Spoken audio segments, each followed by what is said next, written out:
Boa noite a todos. É uma bênção ter essa oportunidade de conversar com os companheiros de caminhada, de conversar com os irmãos sobre os nossos ensinamentos, sobre o nosso Evangelho tão maravilhoso que nos dá resposta para todas as situações. E hoje, mais uma vez, mesmo que de forma remota, nos encontramos. E se nós voltarmos a muitos anos, nós vamos ver que os primeiros cristãos, eles precisavam se esconder, porque eram perseguidos. Então, para eles se estudarem o Evangelho de Jesus, era uma coisa de risco, era perigoso, precisava estar escondido. Hoje, felizmente, nós já evoluímos um pouco, não é mais necessário isso. Mas, por mais que a gente queira não falar, porque tudo fala, a TV fala, a internet fala, o rádio fala, nesse momento que nós vivemos, me parece ser impossível se conversar sem fazer alguma citação, sem fazer alguma observação em relação ao momento. Nós que estudamos a doutrina, que temos a grande vontade, o grande desejo, a grande meta de quando retornarmos à pátria espiritual, sermos um pouco melhor do que quando chegamos, nós aproveitamos todos os momentos. E esse momento de restrição social, de menos saídas, é o momento ideal. Momento ideal para nós escutarmos, tá aí a internet que nos traz tanta coisa boa sobre a nossa doutrina, e os nossos palestrantes atuais, eles são extremamente reais, eles falam da vida, não se desvinculam se atendo a 2000 anos atrás, porque o que Cristo nos trouxe foi instruções para viver agora, ou antes, ou depois, não importa, para viver a época que nós estamos vivendo. Então esse momento ele é muito oportuno para leituras, para estudos, para escutar palestrantes bons, que tem vários, e principalmente para as nossas elaborações mentais, para os nossos entendimentos. Porque se nós apenas lemos, escutamos e não transformamos esse conhecimento em parte integrante do nosso ser, fica sem sentido, é uma coisa que não... E esse momento nos possibilita isso. Independente de tantas outras coisas que nós sabemos que este momento é muito, muito crucial na caminhada da humanidade, na evolução do ser humano. Mas, como a gente em outras circunstâncias já conversou sobre a força do hábito, né, o quanto ele é importante, nós já formamos um hábito de conversar, de ter informações de forma remota. E como esse hábito, outros tantos nós podemos formar. E hoje,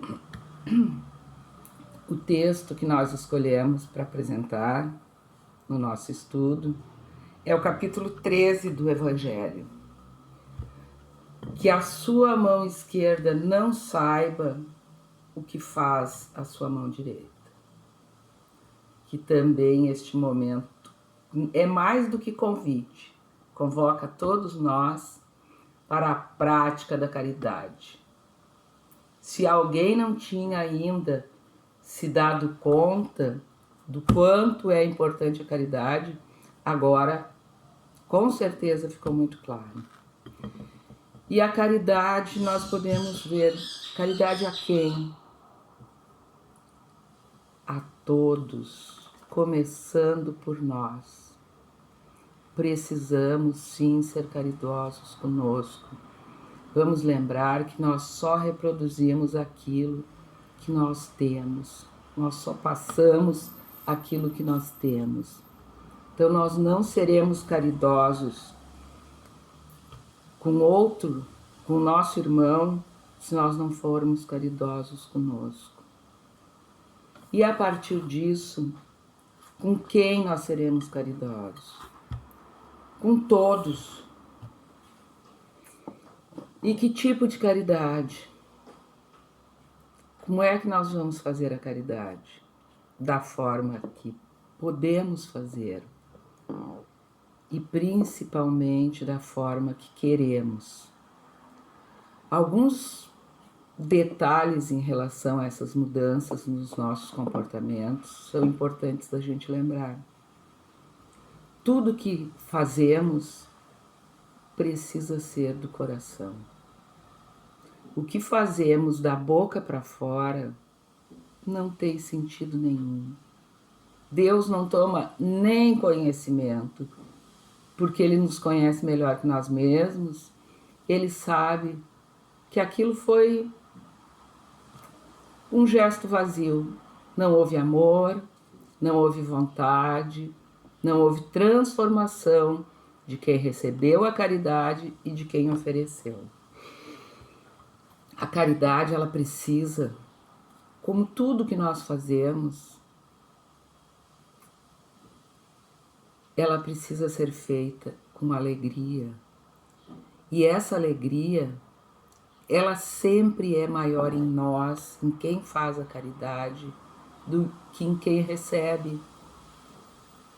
Porque quando é como o amor, esse amor que nós temos pelos filhos, pelos sobrinhos, pelos pais, pelos irmãos, maridos, esposas, que nós fazemos as coisas para vê-los felizes.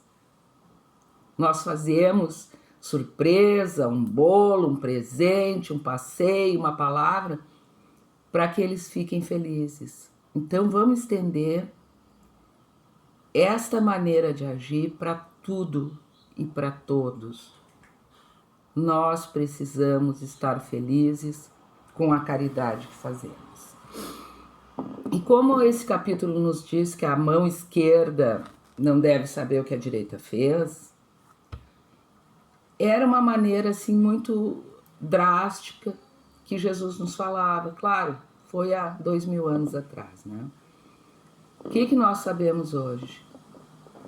Quem faz caridade com fotografias, holofotes, manchete de jornal, filme, ele já está recompensado pelo jeito dele, pelo gesto dele. Ele já foi recompensado. A mídia já aplaudiu, as pessoas, umas aplaudiram, outras criticaram. Alguns disseram que pessoa maravilhosa, outros disseram, puxa, como ele quer aparecer, né? A caridade, ela tem que ser feita de maneira muito discreta e de forma a valorizar quem recebe. É aquela coisa assim, eu tenho bastante dinheiro, então eu vou te dar um pouco porque tu não tem nada, tu é um pobre coitado. Isso não é caridade. Isso é uma humilhação muito triste, muito maldosa. Então, a caridade que nós fazemos e que esse momento nos oportuniza, ela deve nos trazer a consciência tranquila do dever cumprido. Por que do dever cumprido? Porque é um dever fazer caridade. Não é porque nós, alguns, não têm ainda entendido, a caridade é um dever. Nós temos que fazer sempre tudo o que nós somos capazes e da melhor forma possível e sem escolher quem recebe. Quem recebe é quem precisa e deve receber a nossa oferta com muito carinho, com muito respeito da nossa parte. Não só a caridade material. Então, quem recebe quem faz a caridade em público já recebeu a recompensa. Agora, quem faz a caridade do coração para ver o outro feliz, faz essa caridade com carinho, é duplamente recompensado. Uma, porque o que nós falamos agora é a satisfação de ter feito o seu dever, é ter a consciência tranquila, o coração tranquilo, aquela alegria que nós sentimos conosco quando nós fazemos o que está certo. Isso é uma grande recompensa. E a segunda é a assistência, a amizade, a parceria, a proteção dos nossos irmãos espirituais, que estão num plano mais elevado. Porque havendo essa identificação com eles, nós nos aproximamos mais e mais e mais. E aí, o que nós falamos em relação à caridade? Sempre nos remete a bens materiais, a alimento, agasalho. E alguém poderia dizer, ai, mas a minha situação está tão difícil que tomara eu manter a minha família. Sim, isso a gente sabe que é verdade. Mas a caridade não é só bem material. Ela é importante, claro. Claro, nós precisamos alimentos, precisamos remédios, precisamos abrigo, agasalho.